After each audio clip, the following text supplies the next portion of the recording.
Saat ini, HIV/AIDS masih menjadi salah satu isu kesehatan masyarakat yang serius di Indonesia. Jumlah orang dengan HIV terus mengalami peningkatan setiap tahunnya, dan tren kenaikan kasus juga mulai terlihat di kawasan Indonesia Timur, termasuk Provinsi Gorontalo yang berada di Pulau Sulawesi. Meskipun terapi antiretroviral telah disediakan secara gratis oleh pemerintah, pada kenyataannya banyak penyintas HIV masih menghadapi berbagai tantangan, seperti tekanan psikologis, stigma sosial, serta keterbatasan akses terhadap dukungan mental dan ruang aman untuk berbagi. Kondisi ini menunjukkan bahwa penanganan HIV/AIDS tidak cukup jika hanya berfokus pada aspek medis, tetapi juga perlu memperhatikan kesejahteraan psikologis dan sosial para penyintas. Menjawab permasalahan dan kebutuhan tersebut, tim Innovillage dari Universitas Negeri Gorontalo berinovasi dengan merancang dan mengembangkan sebuah aplikasi bernama Vida Digital. Vida Digital dirancang sebagai platform digital berbasis komunitas yang berfungsi sebagai ruang aman bagi penyintas HIV/AIDS untuk memperoleh edukasi, pendampingan psikologis, serta membangun jejaring sosial yang positif dan saling mendukung. Pada tahap awal pengembangan, tim kami merancang konsep fitur dan tampilan aplikasi dengan melibatkan developer pihak ketiga sebagai tenaga pengembang teknis. Perancangan fitur dilakukan berdasarkan masukan dan saran dari konselor yang mendampingi penyintas HIV, sehingga fitur-fitur yang dikembangkan benar-benar disesuaikan dengan kebutuhan nyata para penyintas. Meskipun aplikasi ini berada dalam tahap pengembangan dan belum sepenuhnya sempurna, beberapa fungsi utama telah berhasil dirancang dan diimplementasikan sesuai kebutuhan pengguna. Dalam aplikasi Vida Digital terdapat beberapa fitur utama, yakni Medication Reminder. Fitur ini berfungsi sebagai pengingat minum obat bagi penyintas HIV. Pengguna dapat mengatur dan mengedit jadwal konsumsi obat sesuai dengan anjuran medis.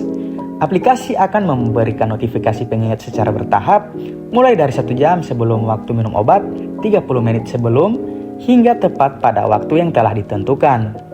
Selain itu, tersedia sistem penandaan untuk memastikan obat telah dikonsumsi, sehingga membantu menjaga konsistensi dan kepatuhan terhadap terapi. Yang kedua, ada Daily Mood Tracker. Melalui fitur ini, pengguna dapat mencatat kondisi suasana hati setiap hari. Data mood yang dipilih akan tersimpan dan ditampilkan dalam bentuk riwayat emoji.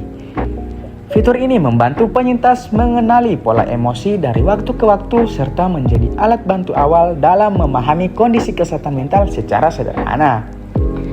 Yang ketiga ada Audio Mindfulness. Fitur ini menyediakan berbagai audio relaksasi yang dapat digunakan untuk membantu menenangkan pikiran, mengurangi stres, dan meningkatkan kesejahteraan mental. Audio dapat diakses kapan saja sesuai kebutuhan pengguna, terutama saat merasa cemas, tertekan, atau membutuhkan waktu untuk menenangkan diri. Yang keempat, ada Anonymous Community. Fitur ini merupakan forum diskusi di dalam aplikasi yang memungkinkan pengguna berbagi pengalaman, cerita, atau pertanyaan secara anonim.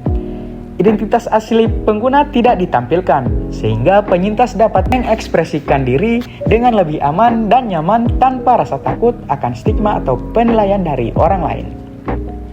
Yang kelima, ada fitur edukasi. Fitur ini berisi konten edukatif berupa artikel dan video yang membahas seputar HIV/AIDS, kesehatan mental, serta pengelolaan stres. Konten disusun dan meningkatkan pemahaman pernyataan sekaligus meluruskan berbagai informasi keliru terkait HIV/AIDS. Seiring berjalannya waktu dan berkembangnya desain aplikasi Vida Digital, tim kami melakukan diskusi dan konsultasi lanjutan bersama dosen pembimbing serta mitra terkait, khususnya konselor. Dari proses tersebut, muncullah gagasan untuk menambahkan satu fitur penting lainnya, yaitu layanan konseling. Fitur layanan konseling memungkinkan para penyintas untuk melakukan konseling secara daring dengan konselor atau mentor sebaya. Demikian progres tahap pertama terkait desain dan pengembangan aplikasi Vida Digital. Sekian, terima kasih.